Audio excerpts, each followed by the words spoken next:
That is not dead which can eternal lie. With strange aeons even death may die. Okay. I'm Kay. I'm half vampire and half asleep. I'm going to read another entry from Lovecraft's collected works.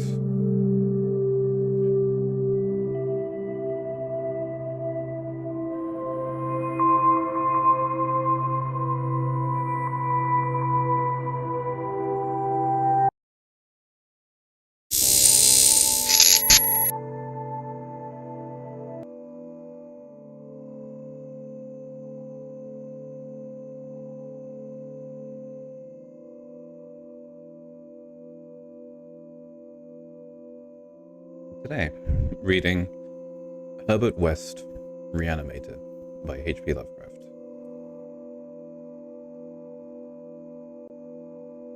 Of Herbert West, who was my friend in college and in afterlife, I could speak only with extreme terror. This terror is not due altogether to the sinister manner of his recent disappearance, but was engendered by the whole nature of his life work, and first gained its acute form more than 17 years ago, when we were in the third year of our course in the Miskatonic University Medical School in Arkham. While he was with me, the wonder and diabolism of his experiments fascinated me utterly, and I was his closest companion. Now that he is gone and the spell is broken, the actual fear is greater.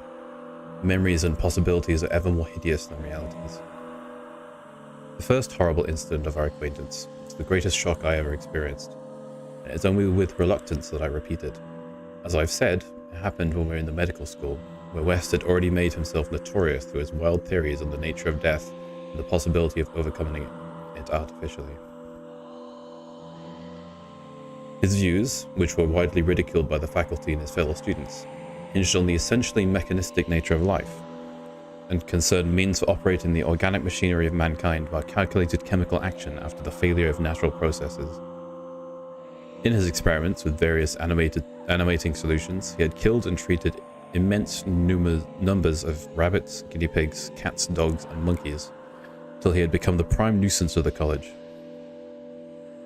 Several times he had actually obtained signs of life in animals supposedly dead, in many cases violent signs. But he soon saw that the perfection of this process, if indeed possible, would necessarily involve a lifetime of research.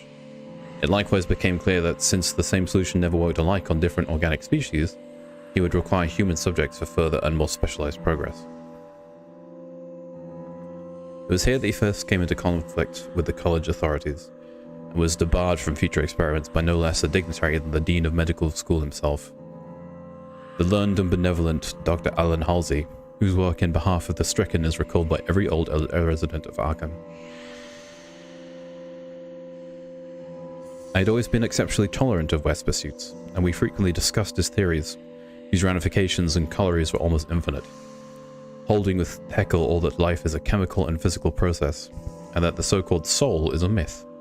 My friend believed that the artificial reanimation of the dead can depend only on the condition of the tissues, and unless actual decomposition has set in, a corpse fully equipped with organs may with suitable measures be set going again in the particular fashion known as life.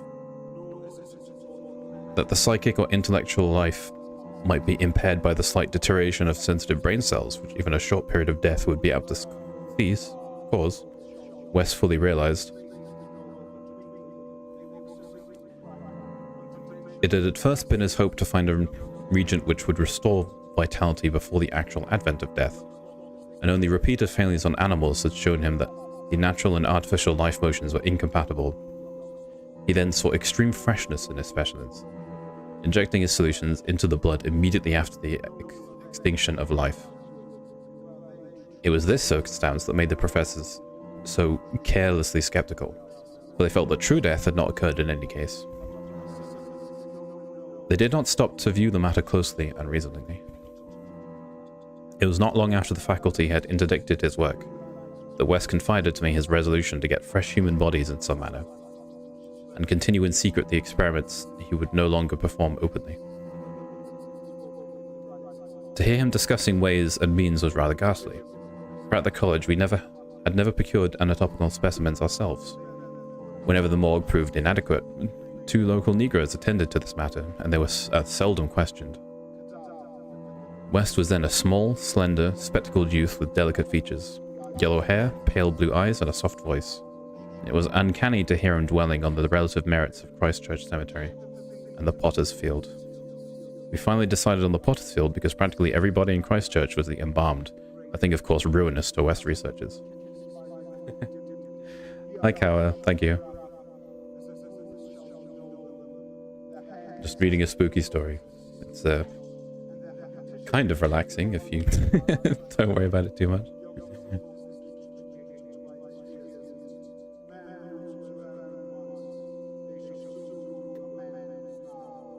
I was by this time his active and enthralled assistant, and helped him make all of his decisions, not only concerning the source of bodies, but concerning a suitable place for our loathsome work. It was I who thought of the deserted Chapman farmhouse beyond Meadow Hill. We fitted up on the ground floor an operating room and a laboratory, each with dark curtains to conceal our midnight doings. The place was far from any road and in sight of no other house, yet precautions were none the less necessary, since rumors of strange lights started by chance nocturnal roamers would soon bring disaster to our enterprise. It was agreed to call the whole thing a chemical laboratory if discovery should occur. Gradually, we equipped our sinister haunt of science with materials either purchased in Boston or quietly borrowed from the college. Materials carefully made unrecognizable save to expert eyes, and provided spades and picks for the many burials we would have to make in the cellar. At the college we used an incinerator, but the apparatus was too costly for our unauthorized laboratory. Bodies were always a nuisance. Even the small guinea pig bodies from the slight clandestine experiments in West Room at the boarding house. We followed the local death notices like ghouls, where our special specimens demanded particular qualities. What we wanted were corpses interned soon after death and without artificial preservation, preferably free from malforming disease, and certainly with all organs present. Accident victims were our best hope. Not for many weeks did we hear of anything suitable, though we talked with morgue and hospital authorities, ostensibly in the college's interest, as often as we could without exciting suspicion. We found that the college had first choice in every case, so that it might be necessary to remain in Arkham during the summer, when only limited summer school classes were held. In the end, though, luck favored us, for one day we heard of an almost ideal case in the Potter's Field. A brawny young workman drowned only the morning before in Sumner's Pond, and buried at the town's expense without delay or embalming. That afternoon we found the new grave, and determined to begin work soon after midnight. It was a repulsive task that we undertook in the black small hours. Even though we lacked at that time the special horror of graveyards which later experiences brought to us, we carried spades and oil-dark lanterns, for although electric torches were then manufactured, they were not as satisfactory as the tungsten contrivances of today. The process of unearthing was slow and sordid. It might have been gruesomely poetical if we had been artists instead of scientists, and we were glad when our spades struck wood. When the pine box was fully uncovered, Wes scrambled down and removed the lid, dragging out and propping up the contents. I reached down and hauled the contents out of the grave, and then both toiled hard to restore the spot to its former appearance. The affair made us rather nervous, especially the stiff form and vacant face of our first trophy, but we managed to remove all traces of our visit. When we had patted down the last shovelful of earth, we put the specimen in a canvas sack and set out for Old Chapman Place beyond Meadow Hill. On an improvised dissecting table in the old farmhouse, by the light of a powerful actoline lamp, the specimen was not very spectral looking. It had been a sturdy and apparently unimaginative youth of wholesome plebeian type, large-framed, grey-eyed, and brown-haired, a sound animal without psychological subtleties, and probably having vital processes of the simplest and healthiest sort. Now with the eyes closed, it looked more asleep than dead, although the expert test of my friend soon left no doubt on that score. We had at last what West had always longed for. A real dead man of the ideal kind, ready for the solution as prepared according to those careful calculations and theories for human use. The tension on our part became great. We knew that there was scarcely a chance for anything like complete success, and could not avoid hideous fears at possible grotesque results of partial reanimation. Especially were we apprehensive concerning the mind and impulses of the creature, since the space following death, some of the more delicate cerebral cells might well have suffered deterioration. I myself still held some curious notions about the traditional soul of man, and felt at awe at the secrets that might be told by one returning from the dead. I wondered what sights this placid youth might have seen in inaccessible spheres, and what he could relate if fully restored to life. But my wonder was not overwhelming, since for the most part I shared the materialism of my friend, and he was calmer than I as he forced a large quantity of his fluid into a vein of the body's arm, immediately binding the incision securely. The waiting was gruesome, but West never faltered. Every now and then he applied his stethoscope to the specimen and bore the negative results philosophically. After about 3/4 of an hour without the least sign of life, he disappointedly pronounced the solution inadequate, but determined to make the most of his opportunity to try one change in the formula before disposing of his ghastly prize. We had that afternoon dug a grave in the cellar, and would have to fill it by dawn. For although we had fixed a lock on the house, we was to shun even the remotest risk of a ghoulish discovery. Besides, the body would not be even remotely fresh the next night.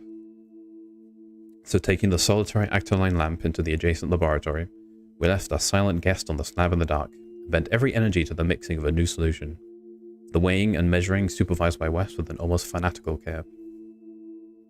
The awful event was very sudden, and wholly unexpected. I was pouring something from one test tube to another, and West was busy over the alcohol blast lamp which had to answer for a Bunsen burner in this gasless edifice, when the pitch-black room we had left there burst the most appalling and demonic succession of cries that either of us had ever heard. Not more unutterable could have been the chaos of hellish sound if the pit itself had opened to release the agony of the damned, for in one inconceivable cacophony was centered all the supernatural terror and unnatural despair of animate nature. Human it could not have been. It is not in man to make such sounds. Without a thought of our late employment or its possible discovery, both West and I leaped to the nearest window like stricken animals, overturned tubes, lamp, and retorts, vaulting madly into the starred abyss of the rural night. I think we screamed ourselves as we stumbled frantically toward the town, though as we reached the outskirts we put on a semblance of restraint, just enough to seem like belated revelers staggering home from a debauch. We did not separate, but managed to get to West's room, where we whispered with the gas up until dawn.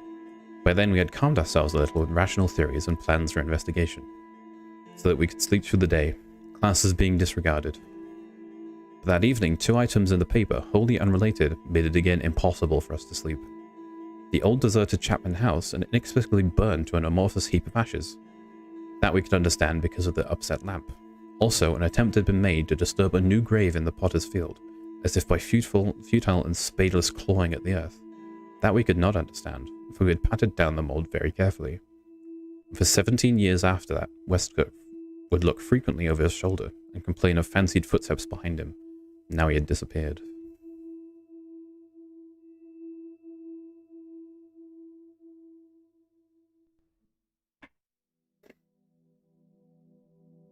Chapter 2. The Plague Demon.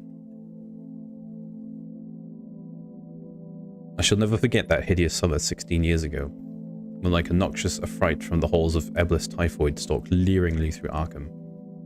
It is by that satanic scourge that most recall the year, for truly blood-soaked with bat wings over the piles of coffins in the tombs of Christchurch Cemetery. For me there is a greater horror in that time, a horror known to me alone now that Herbert West has disappeared. West and I were doing postgraduate work in summer classes at the medical school of Miskatonic University, and my friend had attained a wide notoriety because of his experiments, leading towards the revivification of the dead. After the scientific slaughter of uncounted small animals, the freakish work had ostensibly stopped by order of our sceptical dean, Dr. Alan Halsey. Though West had continued to perform certain secret tests in his dingy boarding house room, and had on one terrible and unforgettable occasion taken a human body from its grave in the Potter's Field to a deserted farmhouse beyond Meadow Hill. I was with him on that odious occasion, and saw him inject into the still veins the elixir with which he thought would have to some extent restores life's chemical and physical processes.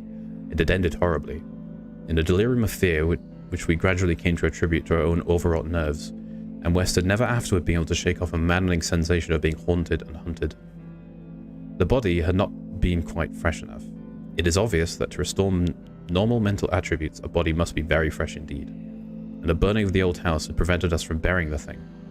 It would have been better if we could have known it was underground. After that experience, West had dropped his researches for some time. But as the zeal of the born scientist slowly returned, he again became importunate with the college faculty, pleading for the use of the dissecting room and of fresh human specimens for the work he regarded as so overwhelmingly important. His pleas, however, were wholly in vain, for the decision of Dr. Halsey was inflexible, and the other professors all endorsed the verdict of their leader. In the radical theory of reanimation, they saw nothing but the immature vagaries of a youthful enthusiast whose slight form, yellow hair, spectacled blue eyes, and soft voice gave no hint of the supernormal, almost diabolical power of the cold brain within. I can see him now as he was then, and I shiver.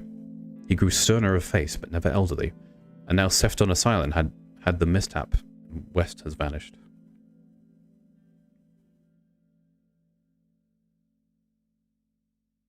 West clashed disagreeably with Dr. Halsey near the end of our last undergraduate term in a wordy dispute that did less credit to him than to the kindly dean in point of courtesy.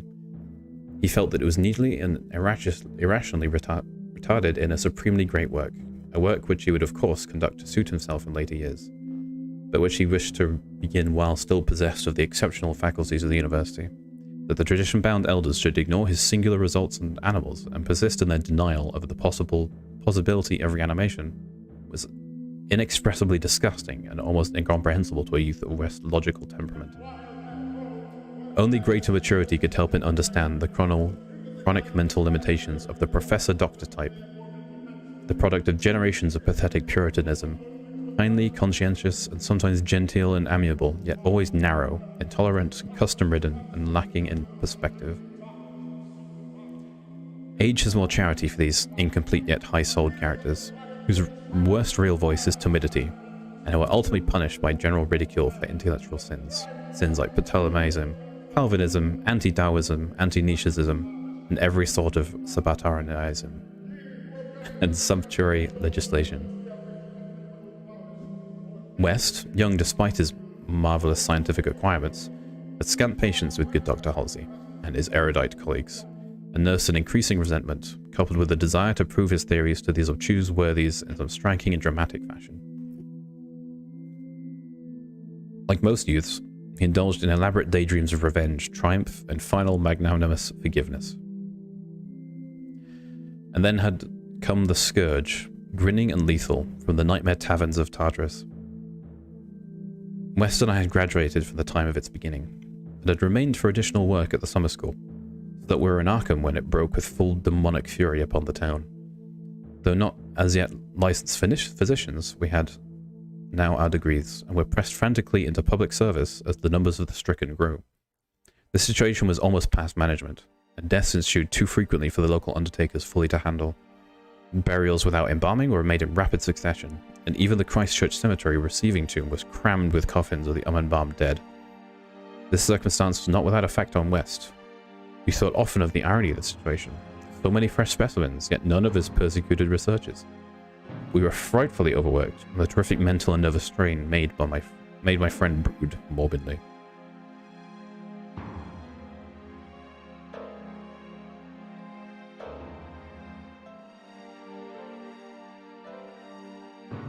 But West's gentle enemies were no less harassed with protruding duties. College had all but closed, and every doctor in the medical faculty was helping to fight the typhoid plague. Dr. Halsey in particular distinguished himself in sacrifice service, applying his extreme skill with wholehearted energy to cases which many others shunned because of danger of apparent helplessness.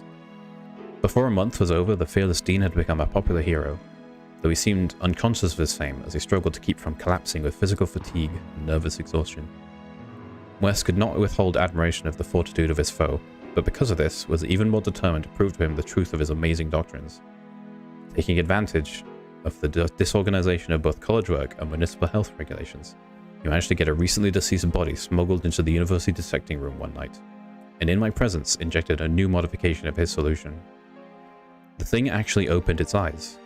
It only stared at the ceiling with a look of soul-petrifying horror, before collapsing into an inertialess form, which nothing could rouse it. West said it was not fresh enough.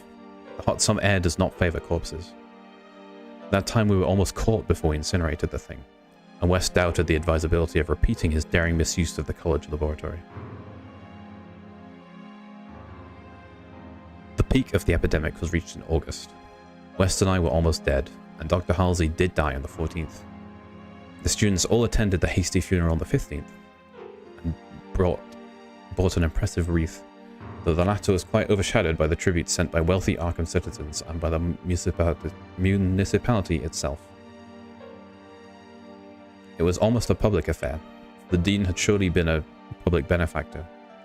After the entombment, we were all somewhat depressed, and spent the afternoon at the bar of the commercial house, where West, though shaken by the death of his chief opponent, chilled the rest of us with his references to his notorious theories. Most of the students went home, or to various duties, as the evening advanced, but West persuaded me to aid him in making a night of it. West's landlady saw us arrive at his room about 2 in the morning, with a third man between us, and told her husband that we had all evidently dined and wined rather well. Apparently, his acidulous matron was right. For about 3 AM, the whole house was aroused by cries coming from West's room, where when they broke down the door, they found the two of us unconscious on the blood-stained carpet, beaten, scratched, and mauled, with the broken remnants of West's bottles and instruments around us. Only an open window told what had become of our assailant, and many wondered how he himself had fared after the terrific leap from the second story to the lawn, which he must have made. There were some strange garments in the room, but West had, upon regaining consciousness, said that they did not belong to the stranger, but were specimens collected for bacterial analysis in the course of investigations on the transmission of germ diseases. He ordered them burnt as soon as possible in the capacious fireplace.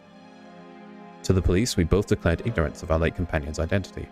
He was, West nervously said, a congenial stranger whom we had met at some downtown bar at an uncertain location.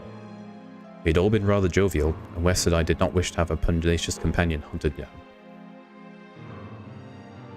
That same night saw the beginning of the second Arkham horror, the horror that to me eclipsed the plague itself. Christchurch Cemetery was the scene of a terrible killing. A watchman, having been clawed to death in a manner not only too hideous for description, but raising a doubt as to the human agency of the deed. The victim had been seen alive considerably after midnight. The dawn revealed an unutterable thing. The manager of a circus at the neighbouring town of Bolton was questioned, but he swore that no beast had any time to escape from its cage.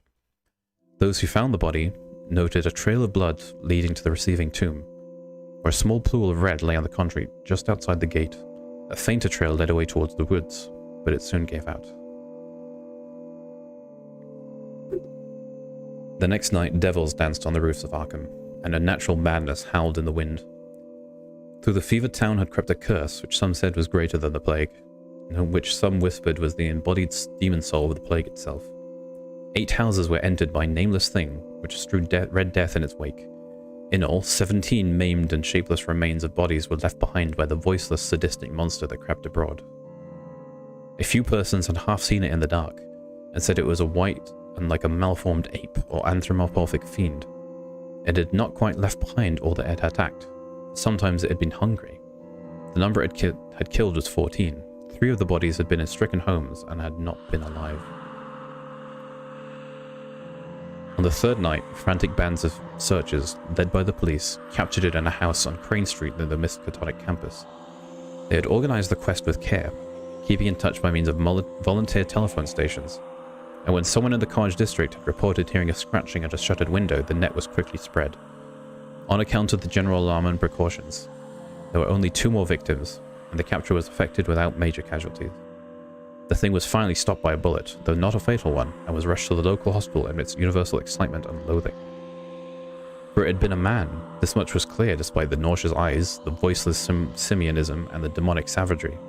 They dressed its wound and carted it to the asylum at Sefton, where it beat its heads against the walls of a padded cell for 16 years, until the recent mishap, when it escaped under circumstances that few liked to mention. What had most disgusted the searchers of Arkham was the thing they noticed when the monster's face was cleaned, the mocking, unbelievable resemblance to a learned and self-sacrificing martyr who had been entombed but 3 days before, the late Dr. Alan Halsey, a public benefactor and dean of the medical school of Miskatonic University. To the vanished Herbert West and to me, the disgust and horror were supreme. I shudder tonight as I think of it, shudder even more than I did that morning when West muttered through his bandages. Damn, it wasn't quite fresh enough.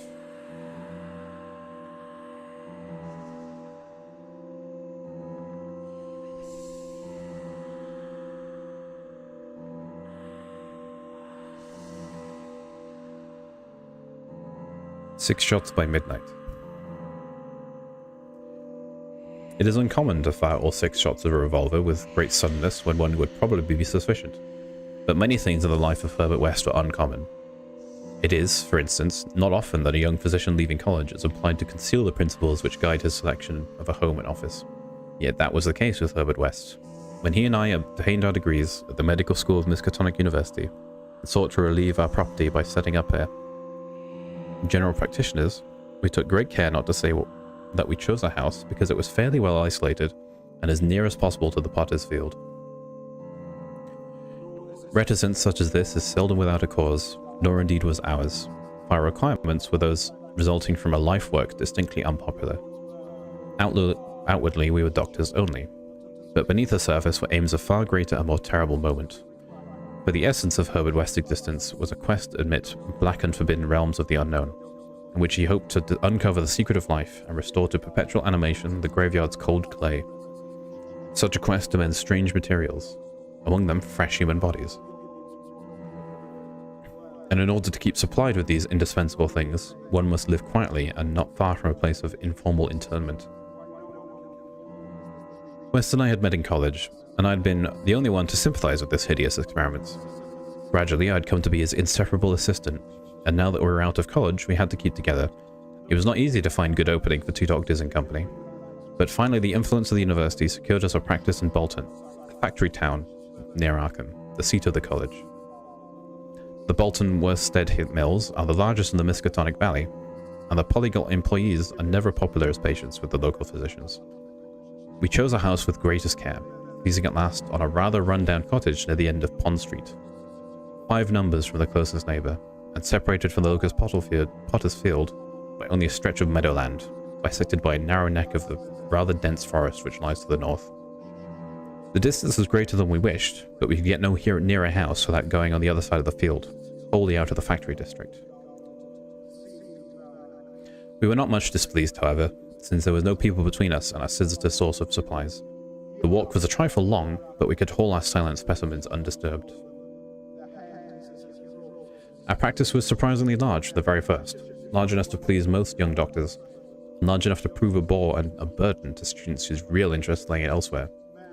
The mill hands were of somewhat turbulent inclinations. Besides their many natural needs, their frequent clashes and stabbing affrays gave us plenty to do. But what actually absorbed our minds was the secret laboratory we'd fitted in the cellar. The laboratory with the long table under the electric lights, where in the small hours of the morning we often injected West's various solutions into the veins of the things we dragged from the potter's field. West was experimenting madly to find something which could start a man's vital motions anew after they'd been stopped by the thing we called death. But I'd encountered the most ghastly obstacles. The solution had to be differently compounded for different types. What would serve for guinea pigs would not serve for human beings, and different human specimens required large modifications.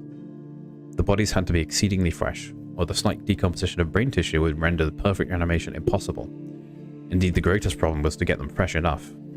West had had horrible experiences during his secret college researches with corpses of doubtful vintage. The results of partial or imperfect animation were much more hideous than were the total failures, and we both held fearsome recollection of such things. Ever since our first demonic session in the deserted farmhouse on Meadow Hill in Arkham, we had held a brooding menace, and West, though a calm blonde-blonde scientific automaton in most respects, often confessed of a shuddering sensation of stealthy pursuit. He half felt that he was followed, a psychological delusion of shaken nerves, enhanced by the undeniable disturbing fact that at least one of our reanimated specimens was still alive, a frightful carnivorous thing in a padded cell at Sefton. Then there was another, our first, whose exact fate we had never learned. We had fair luck with specimens in Bolton, much better than in Arkham. We had not been settled a week before we got an accident victim on the very night of burial, and made it open its eyes with an amazing rational expression before the solution failed. It had lost an arm, and had been a perfect body we might have succeeded better. Between then and the next January, we secured 3 more. 1 total failure, 1 case of marked muscular motion, and 1 rather shivery thing. It rose of itself and uttered a sound. Then came a period, and luck was poor. Interments fell off, and those that did occur were of specimens either too diseased or too maimed to use. We kept track of all the deaths and their circumstances with systematic care. One March night, however, we unexpectedly obtained a specimen which did not come from the potter's field. In Bolton, the prevailing spirit of Puritanism had outlawed the sport of boxing, with the usual result. Surreptitious and ill-conducted bouts among the mill workers were common, and occasionally professional talent of low grade was imported. This late winter night there had been such a match, evidently with disastrous results, since two timorous Poles had come to us with an incoherently whispered entreaties to attend to a very secret and desperate case.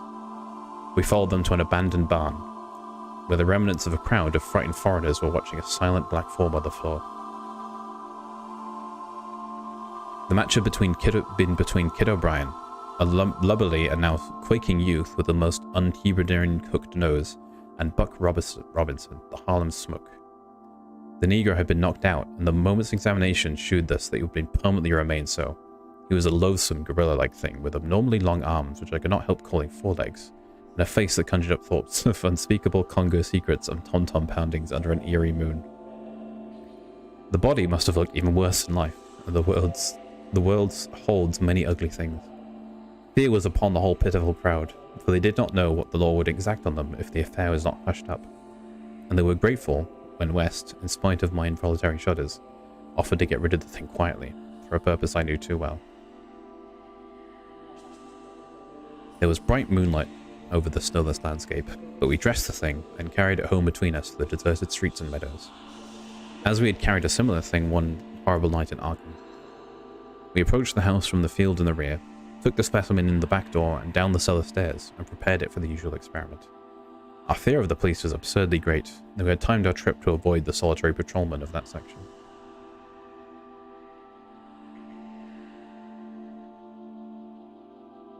The result was wearily anticlimactic. Ghastly as our prize appeared, it was wholly unresponsive to every solution we injected in its black arm. Solutions prepared from experience, with white specimens only. So, as the hour grew dangerously near to dawn, we did as we had done with the others, dragged the thing across the meadows to the neck of the woods near the potter's field, and buried it there in the best sort of grave the frozen ground could furnish. The grave was not very deep, but fully as good as that of the previous specimen, the thing which had risen of itself and uttered a sound. In the light of our dark lanterns, we carefully covered it with leaves and dead vines, fairly certain that the police would never find it in the forest so dim and dense. The next day I was increasingly apprehensive about the police, for a patient brought rumours of a suspected fight and a death. West had still another source of worry, for he had been called in the afternoon to a case which ended very threateningly. An Italian woman had become hysterical over a missing child, a lad of 5 who had strayed off early in the morning and failed to appear for dinner, and had developed symptoms highly alarming in view of an always weak heart. It was a very foolish hysteria, for the boy had often run away before. But Italian peasants are exceedingly superstitious, and this woman seemed as much harassed by omens as by fact. About 7 o'clock in the evening she died, and her frantic husband had made a frightful scene in his efforts to kill West, whom he wildly blamed for not saving her life. Friends had held him when he drew a stiletto, but West departed amidst his inhuman shrieks, curses, and oaths of vengeance. In his latest affliction, the fellow seemed to have forgotten his child, who was still missing as the night advanced. There was some talk of searching the woods, but most of the family's friends were busy with the dead woman and the screaming man. Altogether, the nervous strain on West must have been tremendous. Thoughts of the police and of the mad Italian both weighed heavily. We retired about 11, but I did not sleep well. Bolton had a surprisingly good police force for so small a town, and I could not help fearing the mess which would ensue if the affair of the night before were ever tracked down. It might mean the end of our local work, and perhaps prison for both West and me. I did not like those rumours of a fight which were floating about. After the clock had struck 3, the moon shone in my eyes, but I turned over without rising to pull down the shade. Then came a steady rattling at the back door. I lay still, and somewhat dazed, but before long heard West's rap on my door. He was clad in dressing gown and slippers, and had in his hands a revolver and an electric flashlight. From the revolver I knew that he was thinking more of the crazed Italian than of the police. "We'd better both go," he whispered. "It wouldn't do not to answer it anyway, and it may be a patient. It would be like one of those fools to try the back door." So we both went down the stairs on tiptoe, with a fear partly justified, and partly that which comes only from the soul of the weird small hours. The rattling continued, growing somewhat louder. When we reached the door, I cautiously unbolted it and threw it open. And as the moon streamed revealing down on the form silhouetted there, West did a peculiar thing. Despite the obvious danger of attracting notice and bringing down on our heads the dreaded police investigation, a thing which after all was mercifully averted by the relative isolation of our cottage, my friend suddenly, excitedly, and unnecessarily emptied all 6 chambers of revolver into the nocturnal visitor. For that visitor was neither Italian nor policeman. Looming hideously against the spectral moon was a gigantic misshapen thing, not to be imagined save in nightmares. A glassy-eyed, ink-black apparition nearly on all fours, covered with bits of mould, leaves and vines, foul with caked blood, and having between its glistening teeth a snow-white, terrible, cylindrical object, terminating in a tiny hand.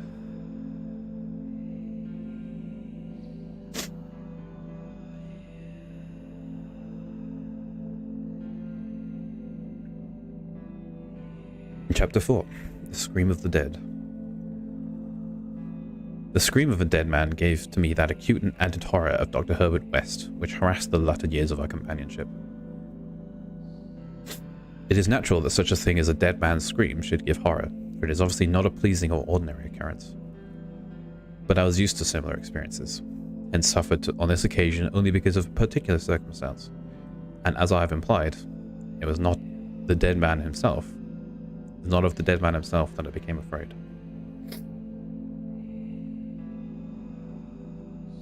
Herbert West, whose associate and assistant I was, possessed scientific interests far beyond the usual routine of a village physician. That was why, when establishing his practice in Bolton, he had chosen an isolated house near the Potter's Field. Briefly and brutally stated, West's sole absorbing interest was the secret study of the phenomena of life and its succession, leading toward and reanimating of the dead through injections of an excitant solution. For this ghastly experimenting, it was necessary to have a constant supply of very fresh human bodies. Very fresh because even the least decay hopelessly damaged the brain structure, and human because we found that the solution had to be compounded differently for different types of organisms. Scores of rabbits and guinea pigs had been killed and treated, but the trail was a blind one. West had never fully succeeded because he had never been able to secure a corpse sufficiently fresh. What he wanted were bodies from which vitality had only just departed. Bodies with every cell intact and capable of receiving again the impulse towards that mode of motion called life. There was hope that this second and artificial life might be made perpetual by repetitions of the injection.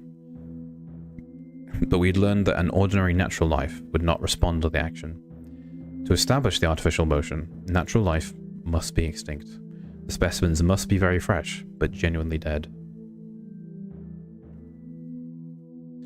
The awesome quest had begun when West and I were students in the Miskatonic University Medical School in Arkham, vividly conscious for the first time of the thoroughly mechanical nature of life. That was 7 years before. West scarcely looked a day older now. He was small, blonde, clean-shaven, soft-voiced, and spectacled, with only an occasional flash of the cold blue eye to tell of the hardening and growing fanaticism of his character under the pressure of his terrible investigations. Our experiences had often been hideous in the extreme. The results of defective reanimation, when lumps of graveyard clay had been galvanized into morbid, unnatural, and brainless motion by various modifications of the vital solution. One thing had uttered a nerve-shattering scream. Another had risen violently, beaten us both to unconsciousness, and run amok in a shocking way before it could be placed behind the silent bars. Still another, a loathsome African monstrosity, had clawed out of its shallow grave and done a deed. West had had to shoot that object, but could not get bodies fresh enough to shoot any trace of reason when reanimated. So had perforce created nameless horrors. It was disturbing to think that one, perhaps two of our monsters still lived. That thought haunted us shadowingly, till finally West disappeared under frightful circumstances. But at the time of the scream, at the cell laboratory of the isolated Bolton cottage, our fears were subordinate to our anxiety for extremely fresh specimens. West was more avid than I, for that it almost seemed to me that he looked half covaciously at any healthy living physique. It was in July 1910 that the bad luck of regarding specimens began to turn. I had been on a long visit to my parents in Illinois, and upon my return found West in a state of singular elation. He had, he told me excitedly, in all likelihood, solved the problem of fleshness through an approach from an entirely new angle. that of artificial preservation.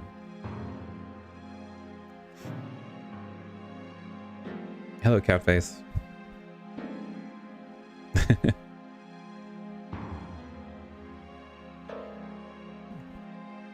I'm reading a Herbert West-Reanimator.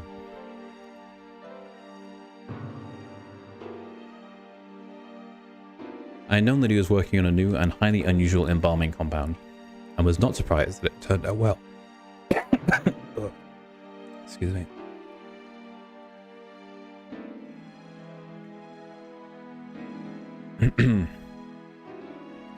But until he explained the details, I was rather puzzled as to how such a compound could help in our work, since the objectionable staleness of the specimens was largely due to delay occurring before we secured them.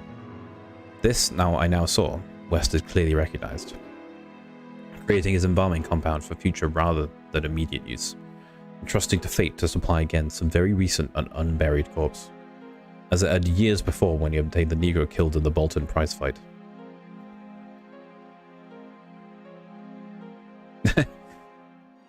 A tip to get more viewers? I'm not too bothered about viewers right now. I'm thinking of this as much of a recording of this for YouTube as much as actually streaming it. It's just nice to do both. No, this isn't Frankenstein. Although I can see why you might be confused.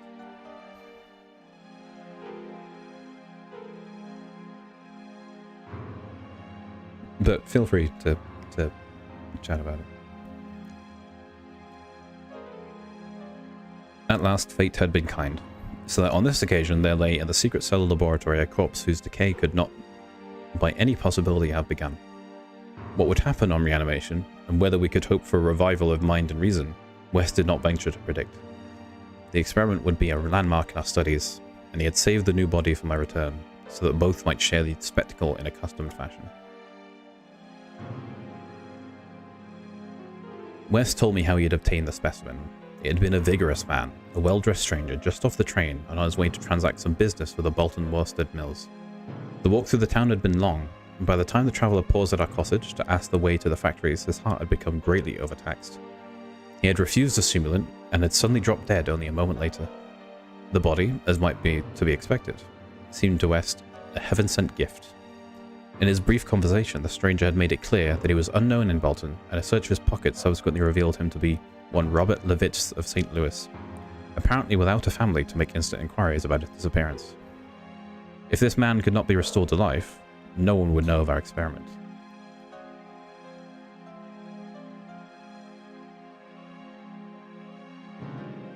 We buried our materials in a dense strip of woods between the house and the potter's field. If, on the other hand, he could be restored, our fame would be brilliantly and perpetually established. So without delay, West had injected into the body's wrist the compound which would hold it fresh for use after my arrival.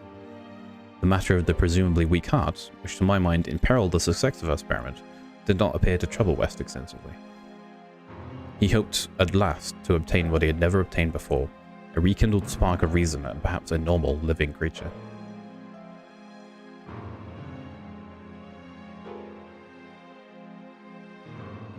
So, on the night of July 18, 1910, Herbert West and I stood in the cell laboratory and gazed at a white silent figure beneath the dazzling arc light.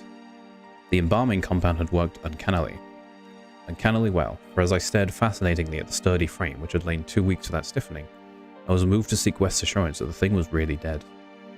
This assurance he gave readily enough, reminding me that the reanimating solution was never used in that careful test as to life, since I could have no effect if any of the original vitality were present.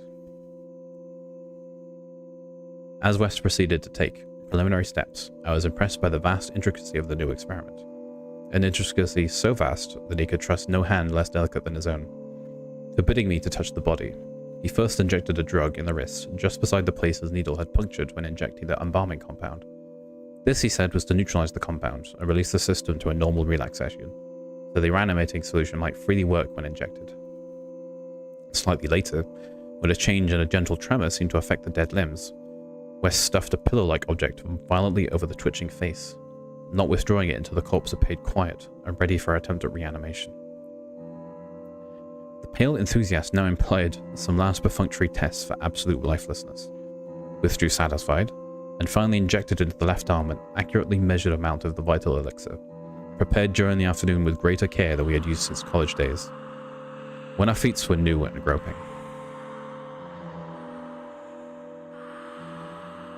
I cannot express the wild, breathless suspense which we waited for results of this first really fresh specimen.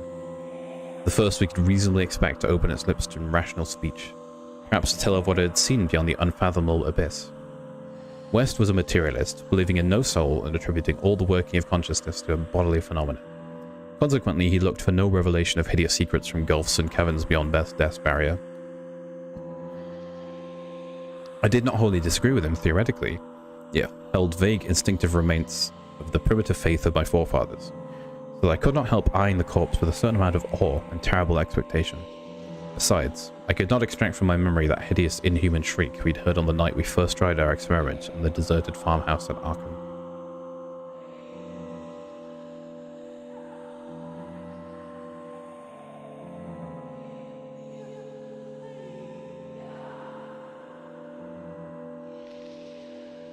Very little time had elapsed before I saw the attempt was not to be a total failure.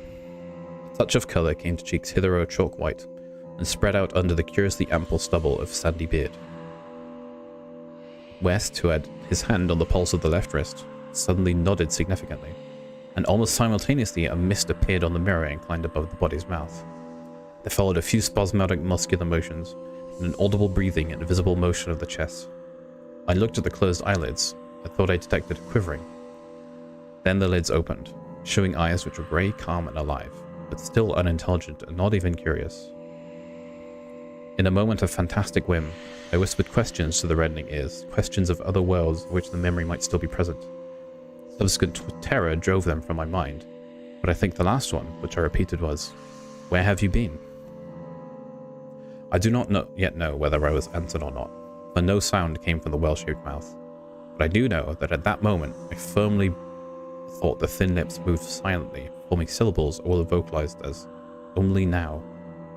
If that phrase had possessed any sense of relevancy at that moment, as I say, I was elated with the conviction that the one great goal had been obtained, and that for the first time a reanimated corpse had uttered distinct words impelled by actual reason.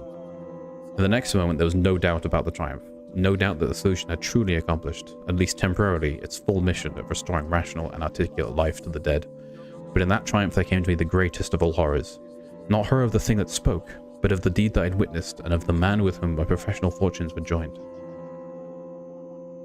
For that very fresh body, at last writhing into full and terrifying consciousness with eyes dilated at the memory of its last scene on earth, threw out its hands in a life and death struggle with the air, and suddenly collapsing into a second and final dissolution from which there would be no return. Screamed out the cry that will ring eternally in my aching brain. "Help! Keep off! You cursed toe-head fiend! Keep that damn needle away from me!"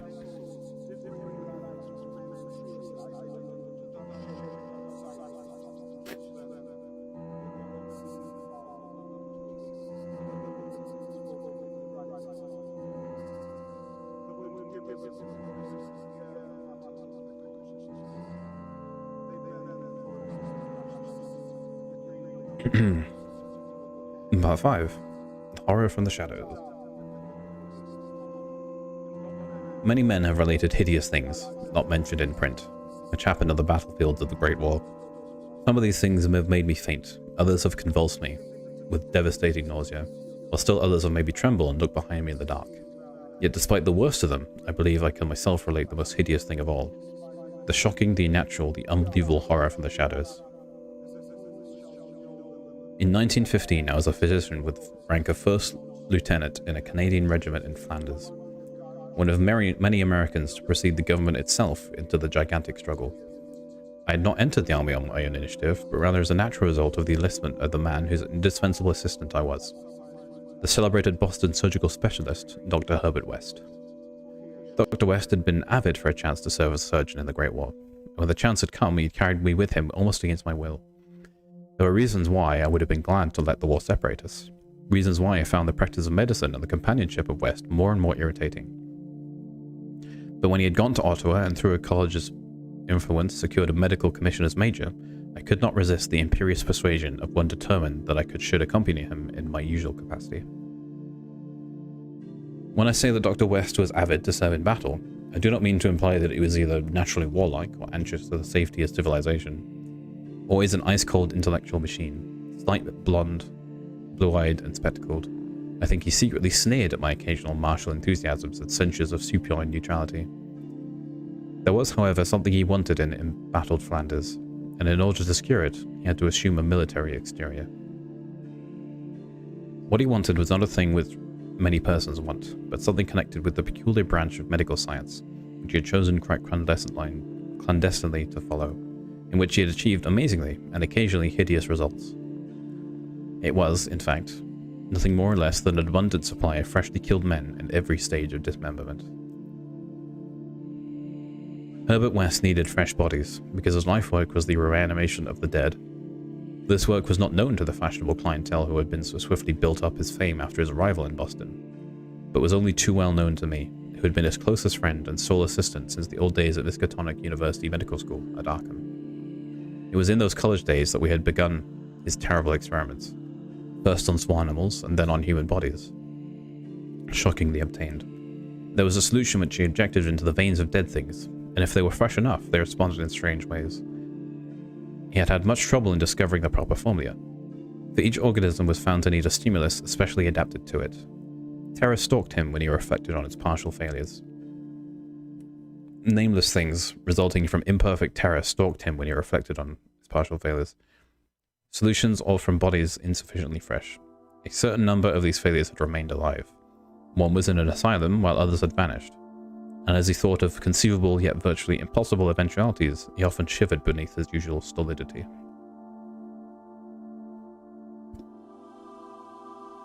West had soon learned that absolute freshness was the prime requisite for useful specimens, and had accordingly resorted to frightful and unnatural expedients in body snatching.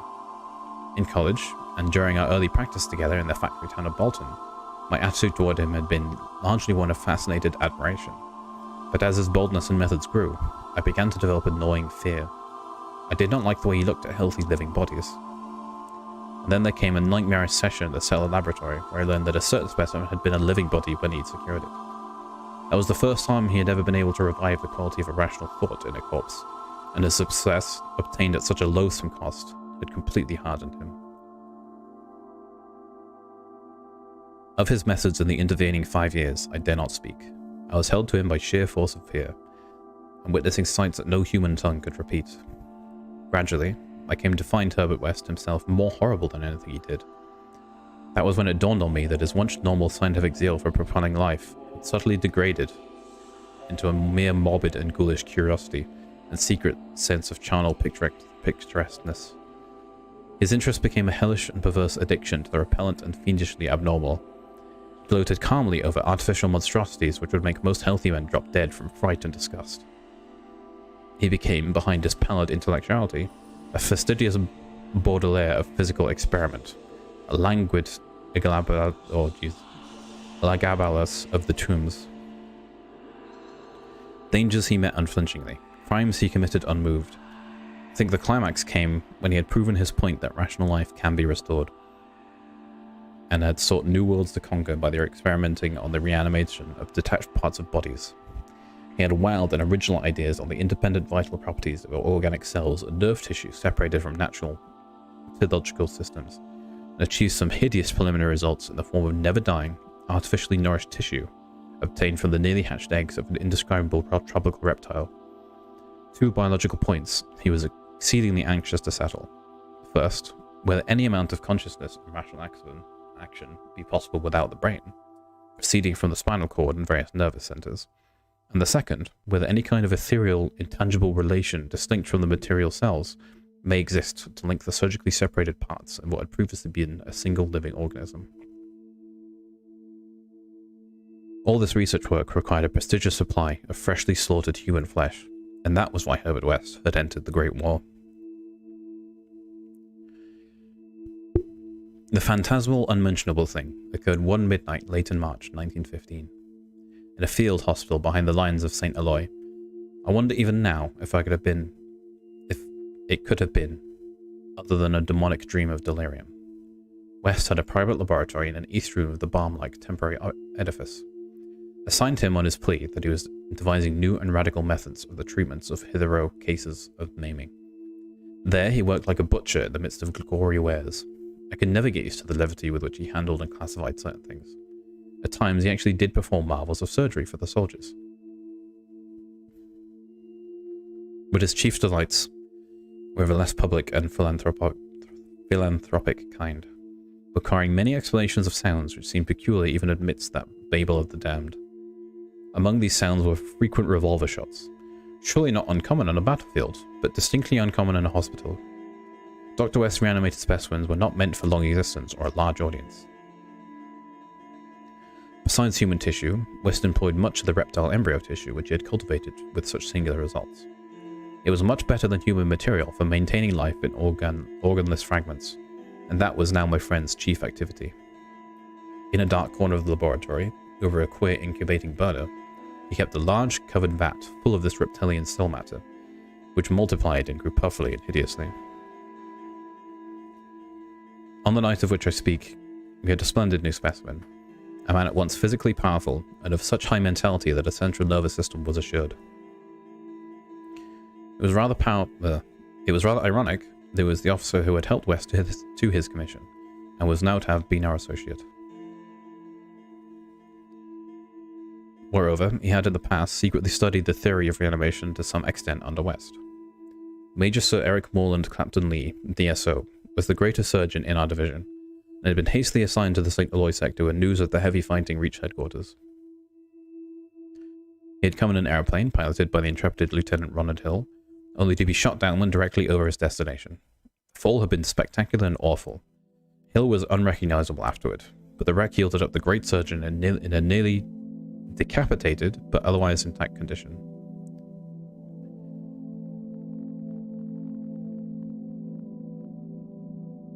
West had greedily seized the lifeless thing, which had once been his friend and fellow scholar, and I shuddered when he finished severing the head, placed it in his hairless vat of pulpy reptile tissue to preserve it for future experiments, and proceeded to treat the decapitated body on the operating table. He injected new blood, joined certain veins, arteries, and nerves at the headless neck, and closed the ghastly aperture with engrafted skin for an unidentified specimen, which had borne an officer's uniform. I knew what he had wanted, to see if this highly organized body could exhibit, without its head, any of the signs of mental life which had distinguished Sir Eric Morland Clapton Lee, once a student of reanimation. This silent trunk was now gruesomely called upon to exemplify it. I can still see Herbert West under the sinister electric light as he injected his reanimating solution into the arm of the headless body. The scene I cannot describe. I should faint if I tried.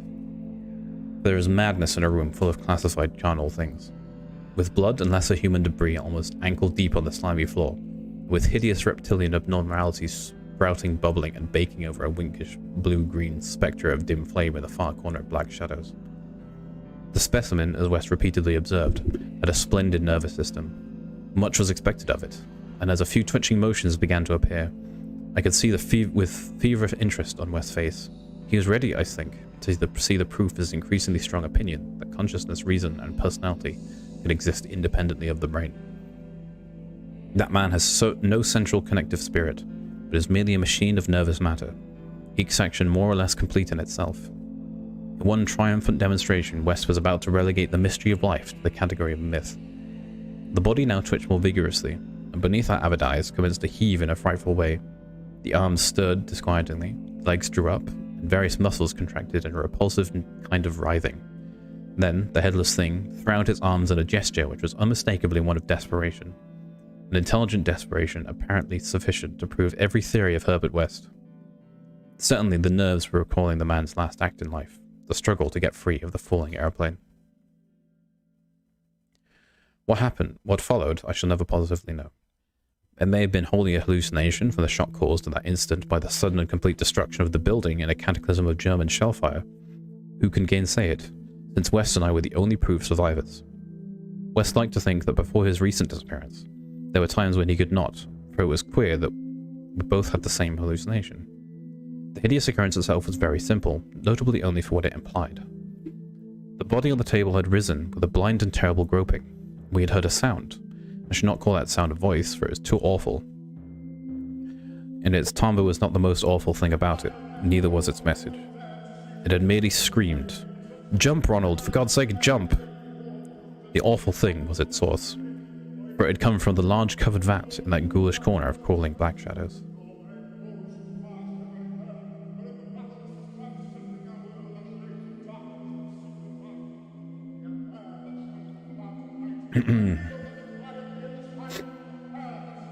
Part 5. The Tomb Legions. When Dr. Herbert West disappeared a year ago, the Boston police questioned me closely. They suspected that I had been holding something back, and perhaps suspected graver things, but I could not tell them the truth because they would not have believed it. They knew, indeed, that West had been connected with activities beyond the credits of ordinary men, for his hideous experiments with the reanimation of dead bodies had long been too extensive to admit of perfect secrecy. But the final soul-shattering catastrophe held elements of demonic fantasy which make even me doubt the reality of what I saw.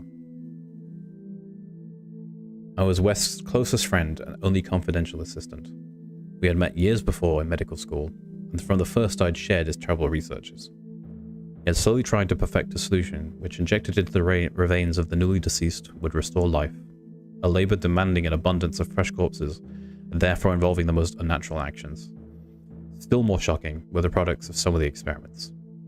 Grisly masses of flesh that had been dead, but that West waked into a blind, brainless, nauseous animation. These were the final usual results, for in order to reawaken the mind, it was necessary to have specimens so absolutely fresh that no decay could possibly affect the delicate brain cells. This need for very fresh corpses had been West's moral undoing. They were hard to get, and one awful day he had secured a specimen while it was still alive and vigorous. A struggle, a needle, and a powerful alkaloid had transformed it into a very fresh corpse, and the experiment had succeeded for a brief and memorable moment. But West had emerged with a soul calloused and seared, and a hardened eye which sometimes glanced with a kind of hideous and calculating appraisal at men of especially sensitive brain and especially vigorous physique.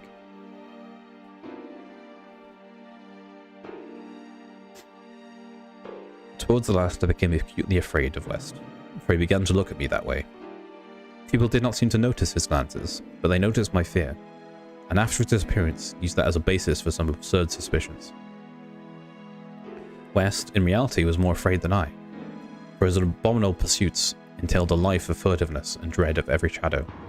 Partly it was the police he feared, but sometimes his nervousness was deeper and more nebulous, touching on certain indescribable things into which he had injected a morbid life, and from which he had not seen that life depart. He usually finished his experiments with a revolver, but a few times he had not been quick enough. There was that first specimen on whose rifled grave marks of clawing were later seen. There were also those Arkham Professor's body, which had done cannibal things but had been captured and thrust unidentified into a madhouse cell at Sefton, where it beat the walls for 16 years. Most of the other surviving results were things less easy to speak of, for in later years West's scientific zeal had degenerated to an unhealthy and fantastic mania, and he had spent his chief skill in vitalizing not entire human bodies, but isolated parts of bodies, or parts joined to organic matter other than human. It had become fiendishly disgusting by the time he disappeared. Many of the experiments could not even be hinted at in print. The Great War, though which both of us served as surgeons, had intensified this side of West. In saying that West's fear of his specimens was nebulous, I have in mind particularly of its complex nature. Part of it came merely from knowing the existence of such nameless monsters, while another part arose from the apprehension of the bodily harm that might under certain circumstances do him. Their disappearance added horror to the situation. Of them all, West knew the whereabouts of only one, the pitiful asylum thing. Then there was a more subtle fear, a very fantastic sensation resulting from a curious experiment of the Canadian Army in 1915. West, in the midst of a severe battle, had reanimated Major Sir Eric Morland, Chaplain Lee, DSO, a fellow physician who knew about his experiments and could have duplicated them. The head had been removed so that the possibilities of quasi-intelligent life in the trunk might be investigated. But as the building was wiped out by a German shell, there had been a success. The trunk had moved intelligently, and unbelievably to relate, we were both sickeningly sure that articulate sounds had come from the detached head as it lay in a shadowy corner of the laboratory. The shell had been merciful in a way, but West could never feel as certain as he wished that we, too, were the only survivors. He used to make shuddering conjectures about the possible actions of a headless physician with the power of reanimating the dead. West's last quarters were in a venerable house of much elegance, overlooking one of the oldest burying grounds of Boston. He had chosen the place for purely symbolic and fantastically aesthetic reasons, since most of the interments were of the colonial period and therefore of little use to a scientist seeking very fresh bodies. The laboratory was in a sub-cellar, secretly constructed by imported workmen, and contained a huge incinerator for the quiet and complete disposal of such bodies, or fragments and synthetic mockeries of bodies, as might remain from the morbid experiments and unhallowed amusements of the owner. During the excavation of this cellar, the workmen had struck some exceedingly ancient masonry, undoubtedly connected with the old burying ground, yet far too deep to correspond with any known sepulture therein. After a number of calculations, West decided that it was represented some secret chamber beneath the tomb of Vrazitoulis, where the last interment had been made in 1768. I was with him when he studied the nitrous-dripping walls laid bare by the spades and mattocks of the men, and was prepared for the gruesome thrill which would attend the uncovering of century grave secrets. But the first time West knew, timidity conquered his natural curiosity, and he betrayed his degenerating fibre by ordering the masonry left intact and plastered over.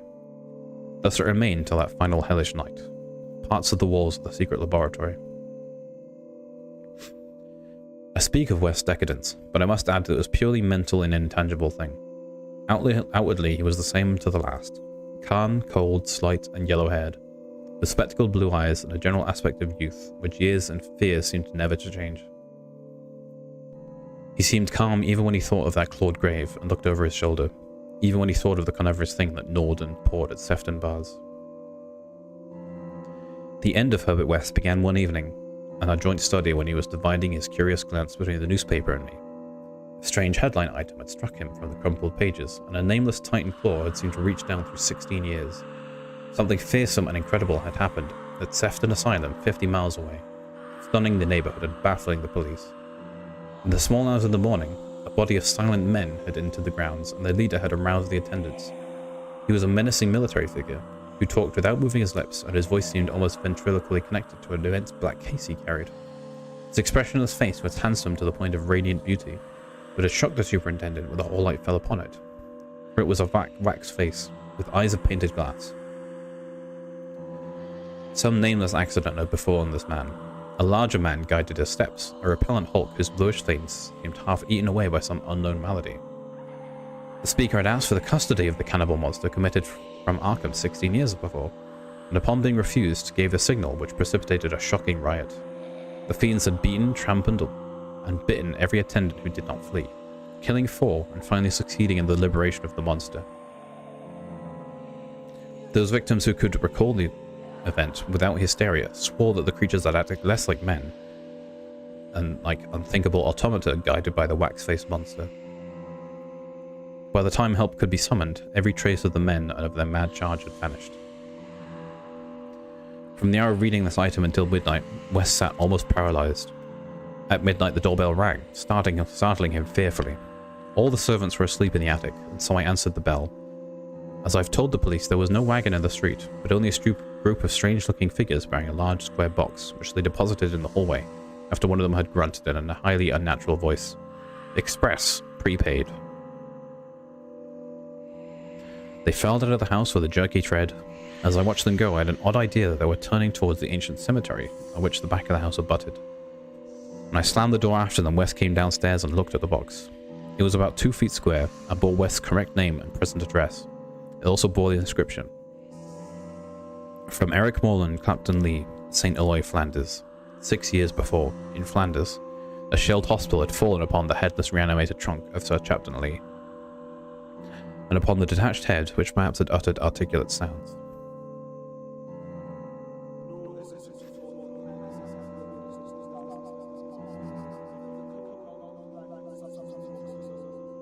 West was not even excited now. His condition was more ghastly. Quickly he said, "It's the finish, but let's incinerate this." We carried the thing down to the laboratory, listening.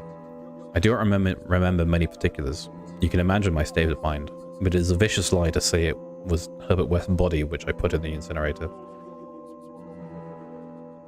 We both inserted the whole unopened wooden box, closed the door, and started the electricity. Nor did any sound come from the box, after all. It was West who first noticed the falling plaster on that part of the wall where the ancient tomb masonry had been covered up. I was going to run, but he stopped me. Then I saw the small black aperture, felt a ghoulish wind of ice, and smelled the charnel bowels of the putrescent earth. There was no sound, but just then the electric lights went out, and I saw outlined against some phosphorescence the nether world, a horde of silent toiling things which only insanity or worse could create. The outlines were human, semi-human, fractionally human, and not human at all. The horde was grotesquely heterogeneous. They were removing the stones quietly, one by one, from the century wall, and then, as the breach became large enough, they came into the laboratory in single file. Led by a stalking thing with a beautiful head made of wax, the sort of mad-eyed monstrosity behind the leader seized on Herbert West. West did not resist or utter a sound. Then they all sprang at him and tore him to pieces before my eyes, bearing the fragments away into that subterranean vault of fabulous abominations. West's head was carried off by the wax-headed leader, who bore a Canadian officer's uniform. As it disappeared, I saw that the blue eyes behind the spectacles were hideously blazing, with their first touch of frantic, visible emotion. Servants found me unconscious in the morning. West was gone, the incinerator only contained unidentifiable ashes. Detectives have questioned me, but what can I say? The Sefton tragedy, they will not connect with West. Not that, nor the men with the box, whose existence they deny. I told them of the vault, and they pointed to the unbroken plaster wall and laughed. So I told them no more. They imply that I'm a madman or a murderer. Probably I am mad, but I might not be mad if those accursed tomb legions had not been so silent.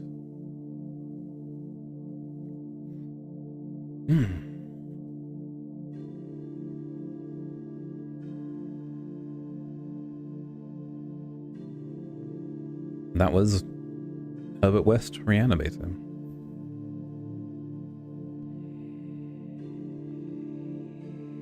It's a little more of a traditional horror story than the more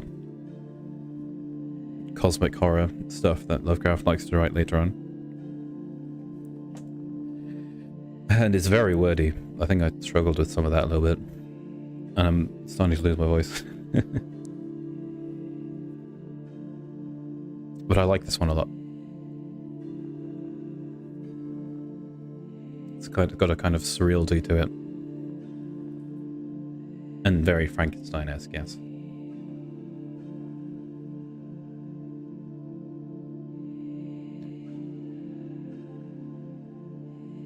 So, I'll find another part to read sometime soon. But thank anyone who enjoyed the story. This is Kay. I'm half vampire and half asleep. See you next time.